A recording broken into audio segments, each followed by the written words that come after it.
Vamos lá. O Fernando é especialista em treinamento e serviços na MSA do Brasil. Técnico de segurança do trabalho, técnico de acesso por cordas, resgatista industrial e rigger. E ainda tem uma palhinha também em circo. Não é? Então, o palco é seu, Fernando. Obrigado aí. Obrigado pelo MSA, por comparecer no evento. E o palco é seu. Obrigado, Juliano. Obrigado. Bom dia, pessoal. Tudo bem? Você também? Bom,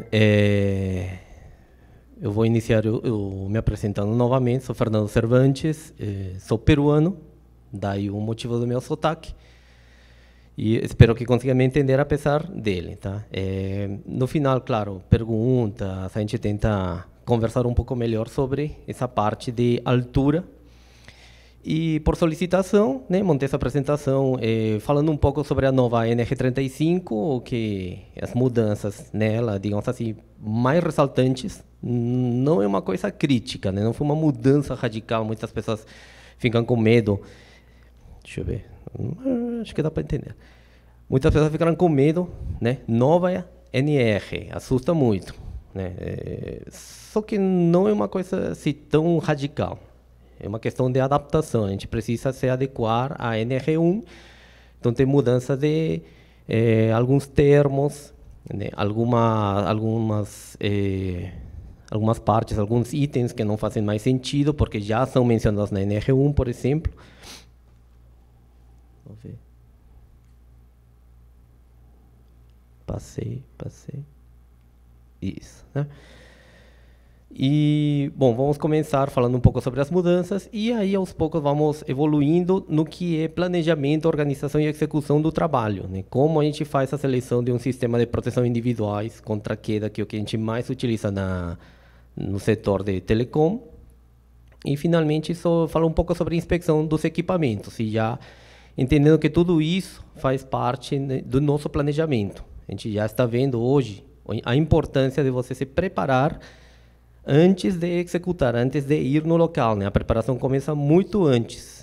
Acho que isso está entrando já, né, com bastante força nas nossas cabeças, nas nossas mentes. Então, primeiro, não teve muita mudança em relação ao campo de aplicação, o objetivo da norma. Então, ainda é acima de 2 metros, onde há risco de queda. Isso basicamente permanece. Mudou um pouco o texto, mas permanece o principal. Lembrando, é importante entender a questão do acidente, né? Sempre que falamos na prevenção, não falamos mais em proteção, e isso é uma mudança importante também nos termos das NRs. Não se fala mais em proteção, se fala em prevenção, vamos prevenir. Temos que evitar o quê? Os males, né? Se conseguimos planejar o trabalho, a gente evita as falhas. Eu não gosto do termo acidente, eu sempre falo isso em todo treinamento, curso, falo acidente de trabalho, deixa uma ideia aí no subconsciente de que foi sem querer. Ninguém teve a culpa, foi porque Deus quis, foi um azar, né? Foi uma fatalidade. E é o que a gente fala, tenta tirar a culpa, joga a culpa no azar. Só que se vocês veem, e isso não é somente no Brasil, mas internacionalmente falando, vocês vão para qualquer país onde tem estudo sobre segurança do trabalho, vocês vão ver que quase a totalidade desses acidentes de trabalho são falhas, eles eram previsíveis, dava para prevenir, né? Tinha como controlar, tinha como evitar. Então, vamos entender essa diferença. O acidente ele é imprevisível, incontrolável e involuntário. Então, como evitamos? Nos preparando para isso nas NRs. Mudanças importantes. Nome, aqui, responsabilidades. Cabe ao empregador, antigamente. Agora é organização. Então, entendemos que não é só responsabilidade de quem está assinando a carteira de trabalho e cuidar do trabalhador. Então, é uma mudança muito importante dentro das NRs. Você fala agora de organização. Então, é uma terceira, que terceirizou um trabalhador, contratou um microempresário individual para entrar no meu site, para entrar no meu local onde eu administro uma torre, né? É minha responsabilidade, porque eles estão entrando dentro da organização. todos nós, aquele empregador, aquele trabalhador, eu, o administrador, todos nós fazemos parte dessa organização. Somos uma organização. E a organização não somente é uma empresa com fins lucrativos. Aí entram faculdades, escolas e etc. Também ONGs, institutos. Né? Aqui vamos ver melhor o que mudou. Bom, né, empresas contratadas. Adotar providências para acompanhar essas empresas contratadas. Não, são organizações prestadoras de serviço. Novamente, não é um contrato. Está prestando um serviço. Mas uma coisa é por um dia só. Terminou o trabalho, emite uma nota fiscal, NF, paguei, acabou. Garantir aos trabalhadores informações atualizadas sobre os riscos e medidas de controle. Que é isso? Garantir que ele tenha acesso em tempo real, o tempo todo, a essas informações, que podem ser, por exemplo, temos uma torre, passou por uma inspeção, verificamos que está tudo funcionando, tem uma linha de vida, também tem um laudo, a RT de instalação, né? O mato foi cortado, garantimos que não tem animais, que não tem alimanhas, que podem morder, atacar o trabalhador. Então, antes dele ir se preparar, na sua preparação para ir nesse site, nesse local, ele pode verificar todas essas informações. Então, mais uma vez, falamos aqui de tecnologia. Como que ele teria acesso a essas informações? Vai lá procurar um papel, vai lá procurar um arquivo na empresa, manda um e-mail, fica trocando um monte de e-mails para ver se foi, se não foi, manda escaneado o documento, que assinou, não assinou. Aplicativo, base de dados, internet. Ele tem que ter o acesso em tempo real. Né? E, bom, assegurar a organização do arquivamento, né, prevista na norma, simplesmente mudou um pouco o texto, né? Manter um período mínimo de 5 anos os documentos arquivados. E, bom, cabe ao trabalhador, mudou. Vamos focar na NR1 e temos as novas responsabilidades do trabalhador, né? Cumprir as disposições legais, isso se mantém, se submeter aos exames médicos previstos nas NRs, colaborar com a organização, na NR1 fala de organização, e usar os equipamentos de proteção individual. Certo? Isso aqui foi uma mudança importante, porque a NR35 já nos fala sobre inspeção e sobre o período em que essas inspeções devem ser feitas, né? O máximo, né? No mínimo uma vez a cada 12 meses. Antes nós tínhamos como obrigatório a inspeção e recertificação dos trabequedas-retráteis, né? Porque a norma BNT nos pedia isso. Agora temos obrigatoriamente que fazer essa inspeção de todo o sistema. Sistema de proteção individual. Os cintos, talabartes, trabequedas-retráteis, a linha de vida, as ancoragens, a estrutura onde estamos ancorando nossa linha de vida, nossas cintas. Então, todo o sistema de proteção individual contra quedas precisa ser inspecionado no mínimo a cada 12 meses. Então, é uma mudança importante dentro da norma. Tá? Inspeções que devem ser registradas, bom, iniciais e periódicas ou rotineiras. Quando temos que recusar o equipamento, quando ele fica danificado por algum motivo, né, precisa ser recusado. E aqui também nos faz a diferença entre a inspeção inicial e a inspeção rotineira. Inspeção inicial é realizada entre o recebimento e a utilização, a primeira utilização do equipamento. Ou seja, eu não posso dar o equipamento na embalagem novo para o trabalhador e falar assim, inspecione antes de usar, tá? Não é responsabilidade dele fazer essa inspeção inicial. Eu tenho que receber, minha empresa comprou, eu vou levar para o estoque, eu vou abrir o equipamento, eu vou fazer a inspeção inicial, vou registrar, aí eu posso entregar para o trabalhador. Ele vai fazer suas inspeções pré-uso, rotineiras, tá? São que realizadas antes do início dos trabalhos. E aí é com ele, ele vai fazer isso toda vez que ele for utilizar o equipamento. Mas temos essa inspeção inicial que é diferente, que precisa de uma pessoa com essa qualificação para inspecionar esse equipamento e que possa assinar esse documento de inspeção. Tá? Então, não adianta entregar, pegar o cinto, os talabartes, o traquedo retrátil, na caixa, bonitinho, entregar e dar novinho para o trabalhador.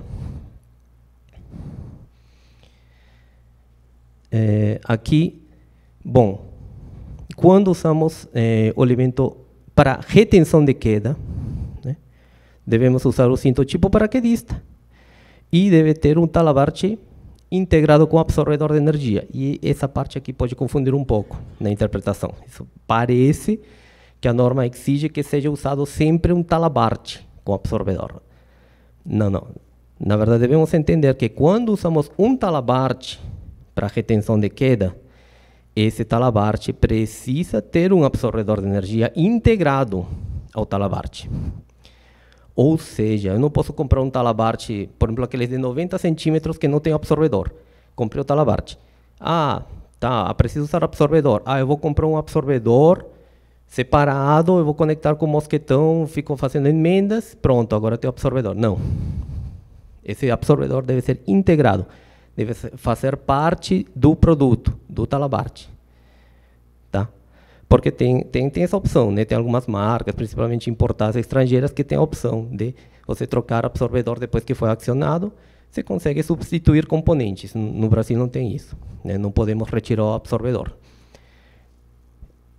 Isso já foi comunicado pela Subsecretaria de Inspeção do Trabalho, né? De que não devíamos usar talabarte sem absorvedor para retenção de queda. Então, agora está na norma, já não está somente pelo comunicado. Tá? E, bom, antes, né, nos falava, tinha esse item que foi retirado, quando aplicável, o dispositivo deve ser ancorado acima da altura do elemento de engate para retenção de queda do equipamento. Isso é o fator 2, o famoso fator 2. Então, demonizava o fator 2, falava assim, você trabalha no fator 2 de queda, ou seja, se eu fico ancorado, estou preso aqui no meu cinto, e meu elemento de ancoragem de ligação está preso para baixo, eu aumento a distância de queda. Se eu aumentei a distância de queda, estou no fator 2, é ruim. Você pode morrer, é muita altura. A estrutura não aguenta, o equipamento não aguenta, teu corpo não aguenta. Só que não é bem assim. Nós temos equipamentos que podem ser utilizados no fator 2, que inclusive são testados pelos fabricantes no fator 2, como são os talabartes com absorvedor de fita, os têxteis. Podemos usar, porque tem cenários, por exemplo, na montagem da torre, você está montando as peças, você está montando, não vai ter nada acima da tua cabeça para você se ancorar. Então você precisa de algum dispositivo que garante tua segurança no fator 2. Você está ancorado aqui embaixo. Se você cair, o equipamento deve absorver a energia e garantir a retenção de queda. Você não vai morrer, né? Minimiza as consequências. Então foi retirado esse item falando que você sempre tem que tentar se ancorar para cima. Não, você vai se ancorar onde você precisa se ancorar. Aonde a análise de risco determinou que é seguro. E depois vamos ver, né, todo o processo de seleção de equipamentos dentro do sistema de proteção individual. Como fazer essa seleção? Né? Qual é seguro? No fator 2, fator 1. E, finalmente, procedimento de resposta a cenários de emergência do trabalho, né? Nos dá uma lista do que precisamos verificar. Depois nós vamos ter uma palestra só de resgate, né? E aí imagino que vão aprofundar mais sobre os procedimentos passo a passo, preparação e tudo isso que devemos observar para planejar nossa resposta a emergência e resgate. Então não vou entrar muito nessa parte aqui de resgate, somente frisar que sempre nas análises de risco, né, devemos identificar todos esses cenários e listar os planos de resgate dentro de nossas análises de risco. Então, nós temos um programa, né? Temos um programa de gestão de riscos. Dentro desse programa, temos a lista de cenários de trabalho em altura, os riscos adicionais, e aí vamos ter linkado a cada cenário os planos de resgate que atendem a cada um desses cenários. Lembrando que dentro de um mesmo local, dentro de uma mesma área, uma mesma atividade, você pode ter vários cenários. Vimos o exemplo anterior na palestra anterior. A mesma pessoa, no mesmo horário, pode sofrer várias lesões diferentes. No mesmo local, na mesma hora, na mesma atividade. Então, cada cenário tem que ter seu plano de resgate, né, dentro do nosso programa. Tudo organizado, tudo linkado. Então, é isso. Trabalho em altura, sempre acima de 2 metros, risco de queda. Reforçar. Nossa prioridade, sempre primeiro, evitar o trabalho em altura. Segundo, minimizar as consequências. Eliminar o risco de queda. E, por último, minimizar as consequências. Erro comum, todo mundo vai direto para minimizar as consequências. Já joga um talabarte e um cinto paraquedista para o trabalhador. Fala, pronto, vai lá, está protegido, já fiz minha parte. Aí a pessoa senta e descansa.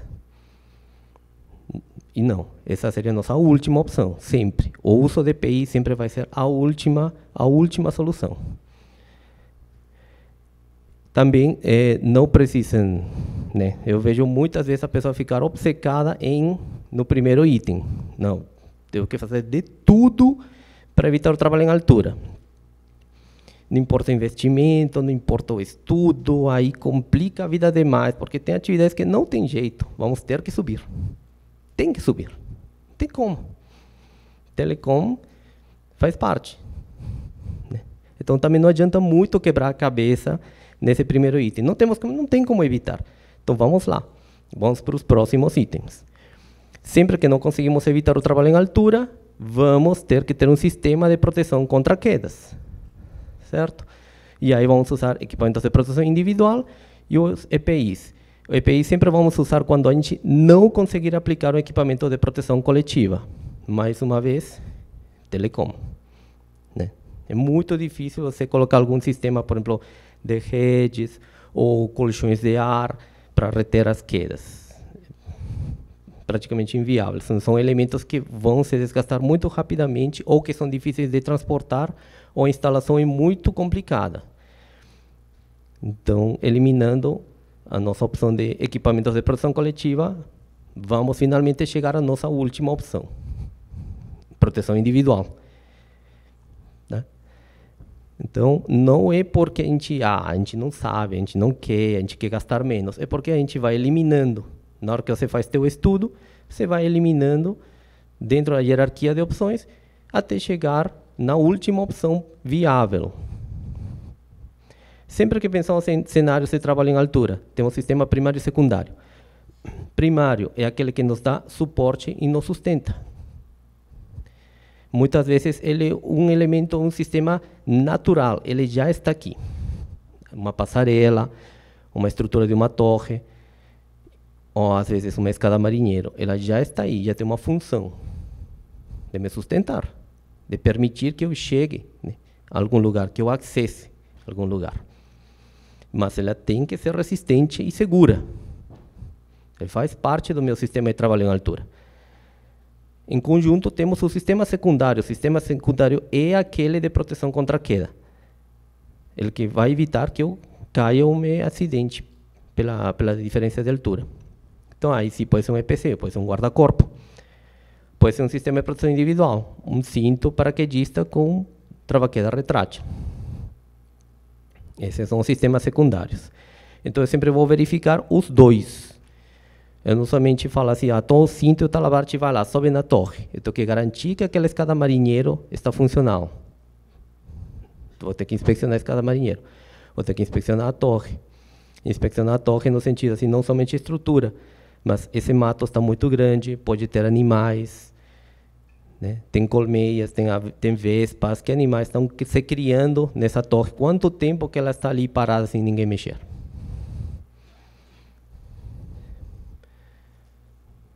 Pronto.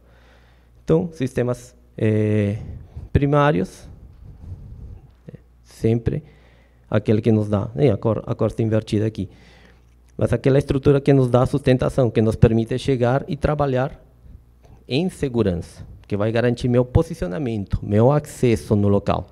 E o secundário, aquele que me dá proteção contra a queda, que minimiza as consequências ou que elimina o risco de queda. A NR35 também nos menciona nos sistemas que são classificados como de proteção contra queda, né? Restrição de movimento, retenção de queda, posicionamento no trabalho e acesso por cordas. No telecom, esses 4, né, vão aparecer. Em algum outro momento, você pode precisar de acesso por cordas para algum posicionamento numa antena. Eu já precisei, né, para alguns trabalhos. Qual é o sistema? Isso aqui é muito importante você saber quais são os sistemas que eu vou utilizar no meu planejamento. Porque dependendo do sistema que eu vou utilizar, também vai depender o equipamento de proteção individual que eu vou escolher. Também vai depender do tipo de sistema que eu vou precisar, vai depender os sistemas primários. Como que eu vou chegar lá, se de andaime, plataforma elevatória, e o resgate. Quais são os equipamentos de resgate compatíveis com aquele EPI, com aquele cinto? Qual é a situação que essa pessoa, ela vai ficar pendurada, ela vai ficar posicionada sobre uma plataforma? Qual é a posição dessa vítima? Isso vai depender do sistema que eu estou escolhendo para trabalho. E para escolher nosso elemento de ligação, por exemplo, o que eu escolho? O que é melhor? Um talabarte com absorvedor têxtil, um mini trava-queda retrátil? Qual é o melhor?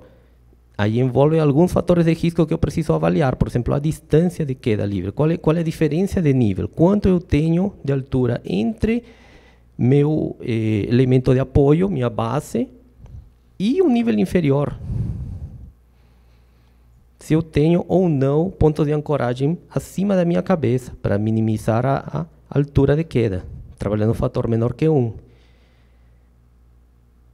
Eu vou trabalhar no fator 2, usar um talabarte com absorvedor têxtil. Se eu cair, o talabarte, ok, vai absorver. Mas se eu só tiver 3,5 metros de distância daqui até o chão, se caiu no fator 2, quanto que esse absorvedor vai abrir?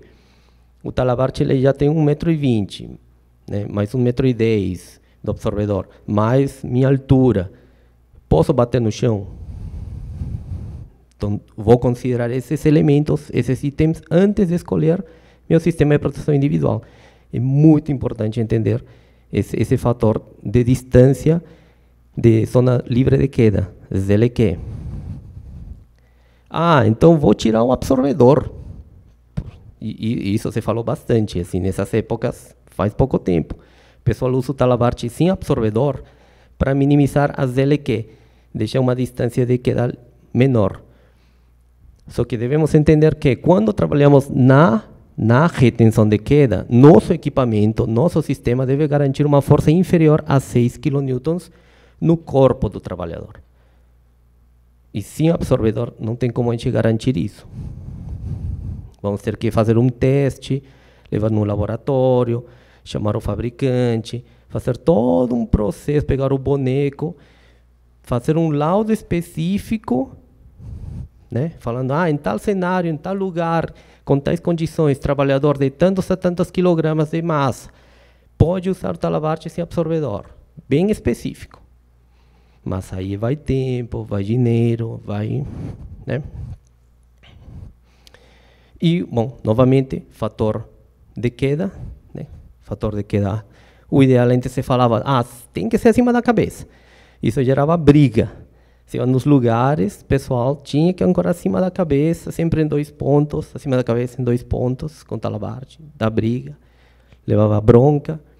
Só que isso vai depender do meu equipamento, do ponto de ancoragem. Às vezes eu tenho uma estrutura muito mais segura aqui no fator 1, e no fator menor que 1, aqui para cima, eu tenho um ferrinho fino que nem sei se aguenta, né? Tirante, às vezes tem cantoneira, enfim. E aqui eu tenho, né, uma estrutura, uma viga aí, que eu abraço aqui com a minha cinta, me ancoro aqui, o gancho fica um pouquinho para baixo até, só que a estrutura garante, é muito forte. E o pessoal fala assim, não, tem que ser no fator menor que 1. Aí obrigava o trabalhador a se ancorar naquele tirante, naquela cantoneira, que era 1000 vezes mais fraca e nem era estrutural, a gente não tinha como garantir que ia aguentar. Né? Então vamos tirar essa demonização do fator 2, né? Ancoragem para baixo. Tudo depende da análise de risco, da escolha dos equipamentos e da avaliação da estrutura. Alguns elementos a considerar, né? Limitações do uso de equipamento, pêndulos, balanços, né? Algumas vezes o pessoal cai e pendula. Qual é o material do meu equipamento? Se ele fica roçando, por exemplo, num canto vivo, pode cortar a fita do meu talabarte, do meu mini trava-queda, né? Alguns fatores a considerar. E o tipo de absorvedor? Qual é o absorvedor mais indicado para esse cenário, para minha atividade, para minha estrutura?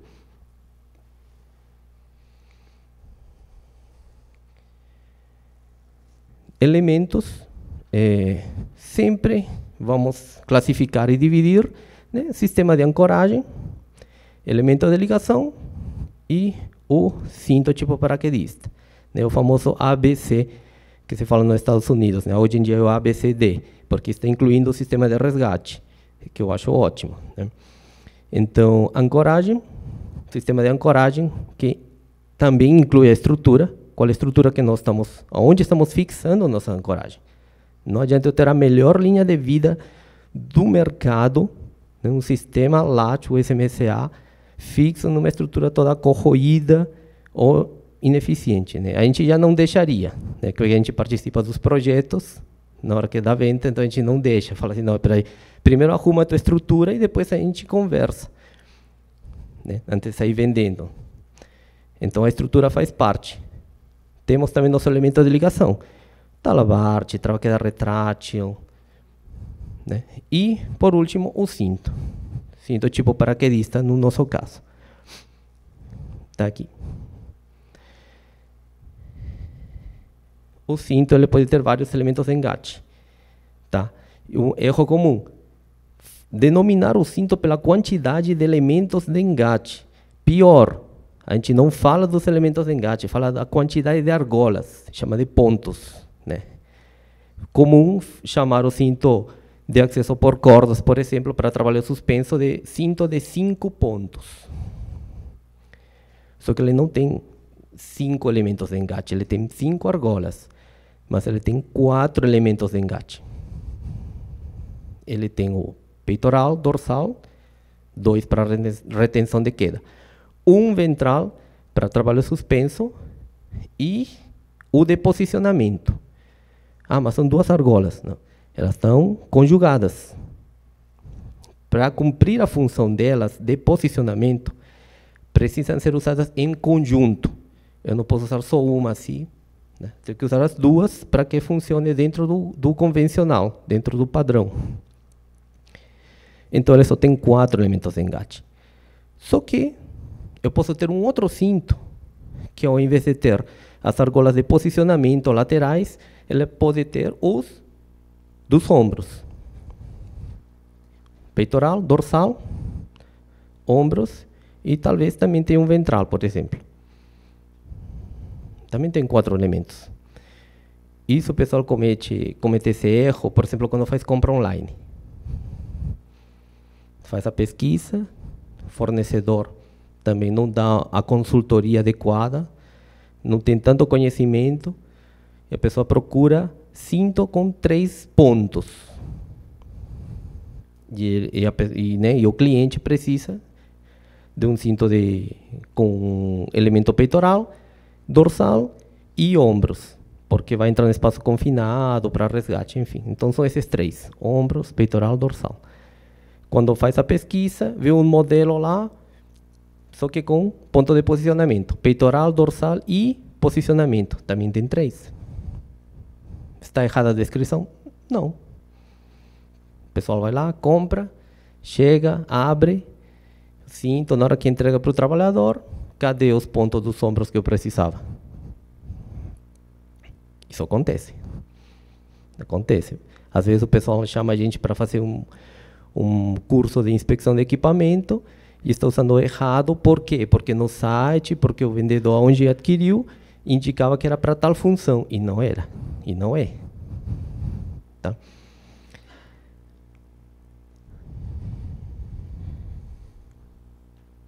Pronto. Também precisamos saber quais são os riscos adicionais ao trabalho em altura. Trabalho com eletricidade, trabalho a quente, trabalho com produtos químicos, se eu trabalhar em uma área mais quente, mais fria, névoas salinas, vou trabalhar offshore, umidade, todos esses elementos são importantes, porque os materiais dos cintos também mudam, os materiais dos elementos de ligação e dos sistemas de ancoragem mudam e se adequam à minha necessidade. Está vendo a quantidade de elementos que a gente precisa olhar? Não estamos nem falando do planejamento do trabalho, estamos passo antes disso, estamos na seleção do sistema. Olha onde começa a preparação. Outra coisa, a resistência do cinto, a massa. Então, os famosos 100 quilos. Isso é lenda mesmo, não tem um limite de 100 quilos. Às vezes o pessoal se confundia porque os testes são feitos com massas, bonecos de 100 quilos, mas os equipamentos eles são retestados e certificados para diferentes massas. No caso da MSA, nossos cintos e elementos de ligação e sistemas de ancoragem são para usuário, são para ter 140 quilos, né? Somando peso da bota, capacete, óculos, uma massa total de 140 quilos. Tá? Então, não tem um limite normativo de 100 quilos. Mas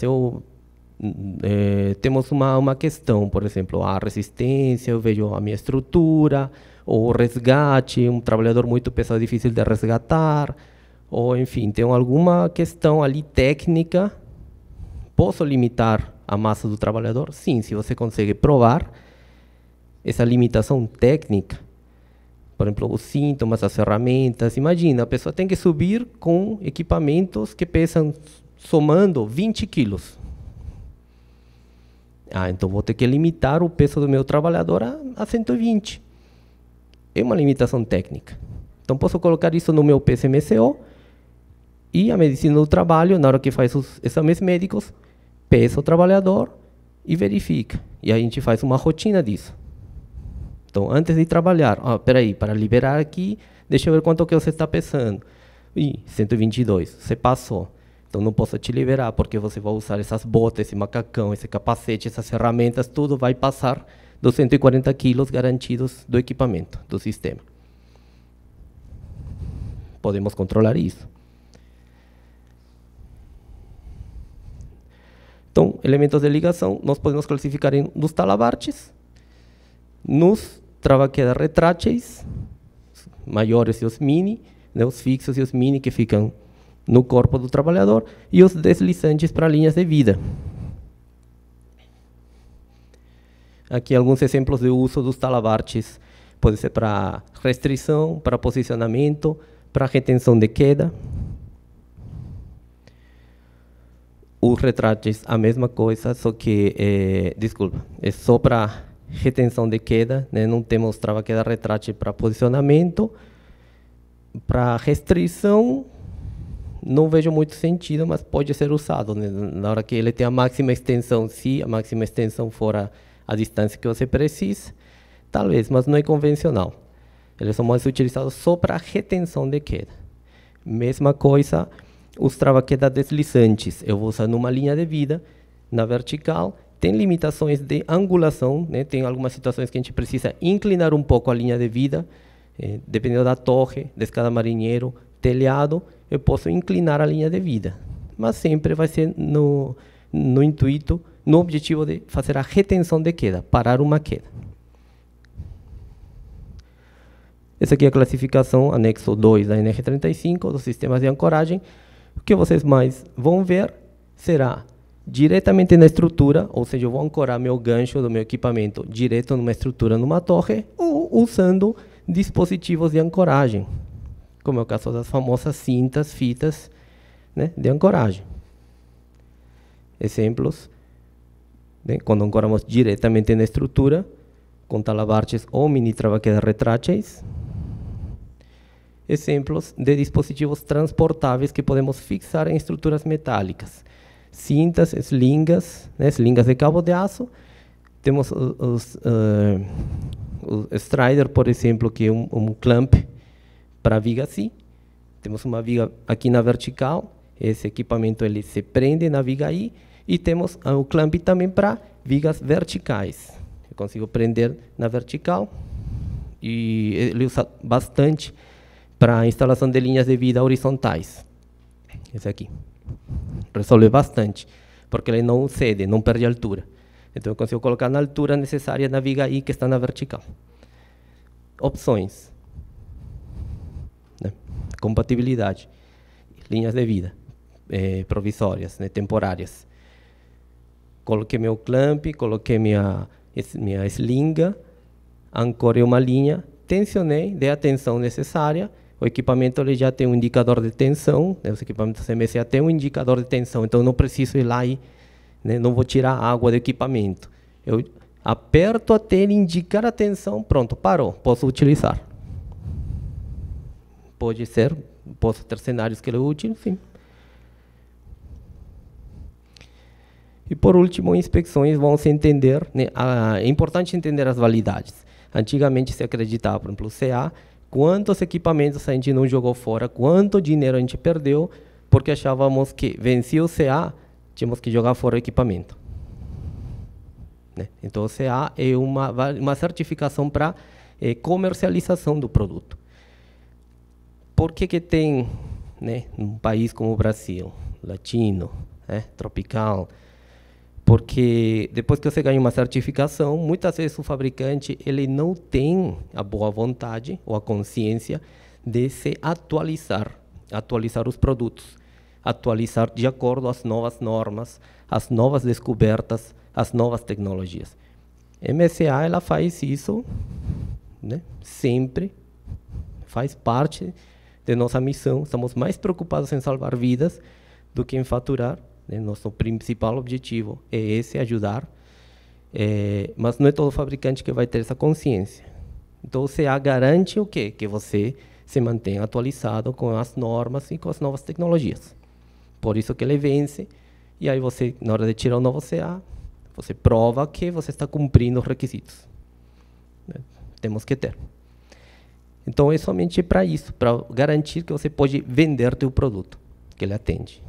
Venceu o CA enquanto estou utilizando, comprei meu produto com CA válido. No meio da utilização, venceu, tudo bem.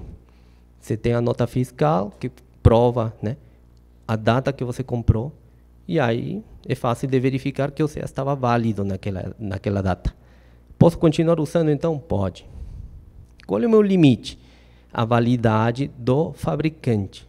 Aí sim. Ah, são 10 anos. Chegou nos 10 anos da data de fabricação, acabou. Ah, eu posso ir no fabricante e tentar estender essa data? Pode tentar, vai lá, conversa, verifica, né? Mas, sem essa autorização, sem essa negociação, sem essa permissão do fabricante, deu a validade, acabou, é descarte. Quando acaba a vida útil? Quando na inspeção rotineira ou periódica, eu verifico que o equipamento realmente está numa condição que acabou, não dá mais para utilizar. Ou, depois que acontece uma queda. Sofreu uma queda, retenção de queda, isso qualquer fabricante vai te orientar. Sofreu a queda, descarta. O cinto, o talabarte, o elemento de ancoragem. Tá? Tem alguns equipamentos que podem passar por manutenção, mas isso está no manual. Se no manual não fala nada de manutenção, é descarte. Caiu, descarte. Então, acabou a vida útil. Pode acabar também porque desgaste, o ambiente, corrosão, produtos químicos, corroem o equipamento. Chegou numa condição determinada, faço a inspeção, acabou a vida útil, vou descartar. O que eu vou verificar essa validade? Eu tenho que ter uma sistemática. Né? Novamente, o que vai entrar dentro da minha sistemática de inspeção, de gestão? Todos os elementos do sistema de proteção individual. todos eles. Tá? E agora a NR35 fala, mínimo a cada 12 meses.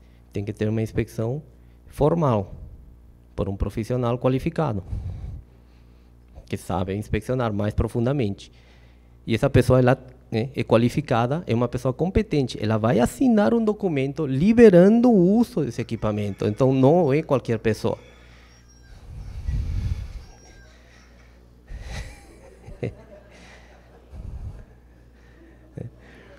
Ó, acordou metade da galera acordou lá.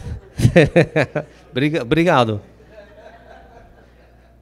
Estava precisando. Então, todos os elementos vão entrar dentro da minha sistemática de gestão que envolve inspeção. Não, inspeção formal não é qualquer pessoa. Eu vou lá fazer meu curso com o fabricante do equipamento preferencialmente, né, para entender quais são os itens que eu preciso verificar nesse equipamento, para garantir a segurança. Né? E aí o que eu falo em todo curso de inspeção, não tenha dor. Tem itens que são críticos. Está no manual. Se está no manual, acabou. É a última palavra do fabricante. Então, não tenha dor em condenar e descartar o equipamento. É tua responsabilidade. Você está assinando, você é uma pessoa competente. Né? Então, tá aí. A estrutura entra lá. Temos que fazer a inspeção, temos que chamar a engenharia, fazer aquela revalidação da estrutura, verificar, manutenção da estrutura também. Essas informações estão aonde? Vão ficar no papel, lá guardado no escritório da empresa. O cara fala assim, estou aqui na torre, fez a inspeção do equipamento? Fez, manda uma foto aí, tira uma foto do documento, aí tira uma foto, manda. Né? Mais uma vez, tecnologia. Fez as inspeções, já sobe para o teu sistema, vai ser acessado como? Por aplicativo, online, plataforma. Né? Mas o trabalhador precisa ter essas informações sobre seus equipamentos, sobre a estrutura. Algumas vezes o pessoal chega e fala, chegamos lá, compramos uma torre, já tinha uma linha de vida, e aí? Como que eu sei se está boa ou não? Quem que eu chamo? Qual é o processo? É mais ou menos isso aqui. Se já tem o certificado dessa linha de vida, vou usar a linha de vida como exemplo, que é o que mais acontece no nosso cenário, acontece bastante. Já tem certificado essa linha de vida? Sim. Está válido? Não está? Não, beleza. Então vamos fazer uma inspeção formal. Chamamos quem temos que chamar, inspetor, engenheiro, faz a inspeção da linha de vida vertical. Não passou, descarta, bota uma nova. Passou a inspeção, certifica e vamos utilizar. Temos outra opção. Não temos certificado, não temos ART, instalação, nada. Beleza. A gente consegue identificar o fabricante? Não. Esquece. Arranca fora, coloca uma nova. Não, sim, dá para ver o fabricante. Então vamos tentar rastrear, né, a vida desse equipamento. Vamos verificar se ele tem um número, um código para rastrear, ou vamos chamar um profissional que pode fazer essa avaliação. Passou? Não.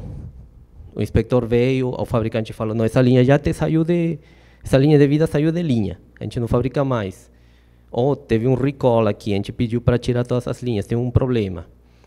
O inspector verificou e falou, não, já deu, esse aqui passou, está enferrujado, está com corrosão. Então não passou. Arranca, coloca uma nova. Não, passou, achamos o código, foi instalada no passado, está na validade, está tudo lindo. Então vamos utilizar.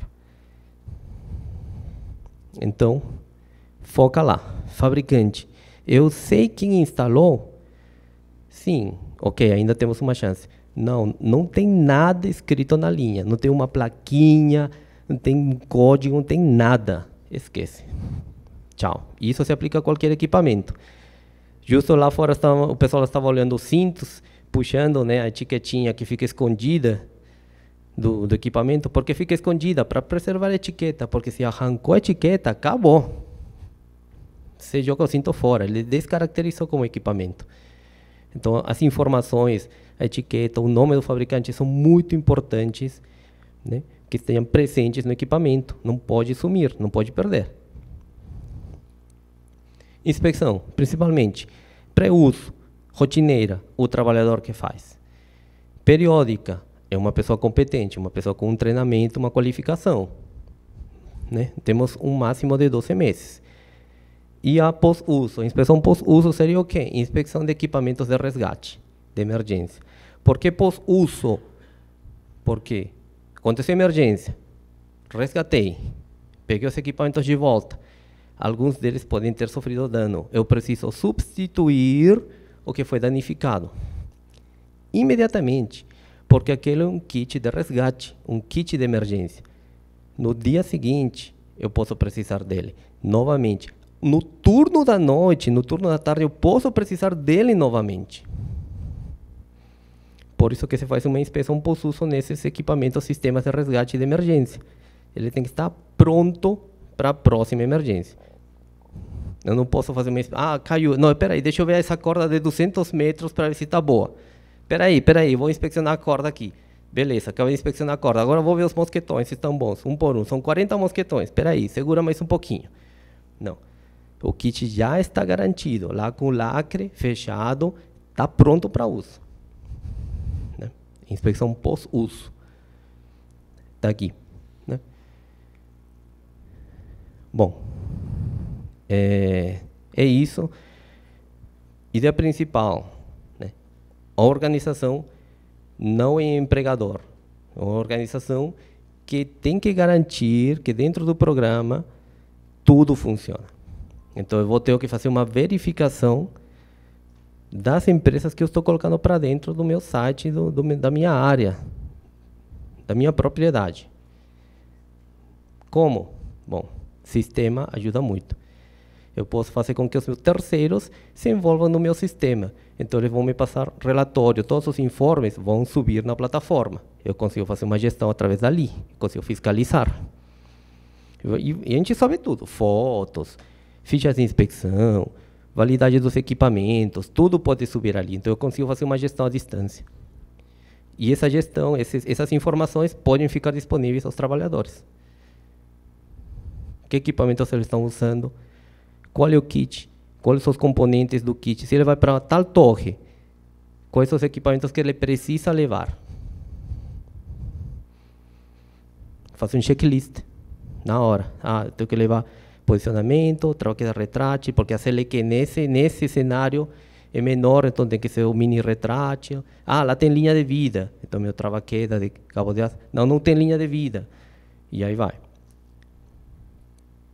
Então, o trabalho de gestão começa bem antes. Essa análise preliminar, essa análise de risco, ela começa bem antes. E legal de ter um sistema é que a análise de risco ela muda, ela evolui. Então, não é uma coisa que eu faço preliminar. Imprimi, fiz minha análise preliminar, está ali, ó. Tira a cópia e leva. Assina aqui, análise preliminar. Que era o que se fazia bastante, né? Faço uma análise preliminar para a vida toda. Isso mudou, acabou. É análise de risco, ela muda constantemente. Muda o equipamento, muda o trabalhador, muda o cenário. Eu tenho que estar revisando minha análise de risco constantemente. A análise de risco é aquela do papel, mas o trabalhador também vai fazer sua análise de risco. Eu tenho que treinar ele para isso. Para ele chegar no cenário, olhar e falar, não dá para subir, está tudo fora dos conformes. Me falaram que aqui tinha uma linha de vida, não tem. O que aconteceu? Está aqui no papel, está na análise de risco. Que nessa torre tem linha de vida, mas não tem. Ah, ele pode recusar.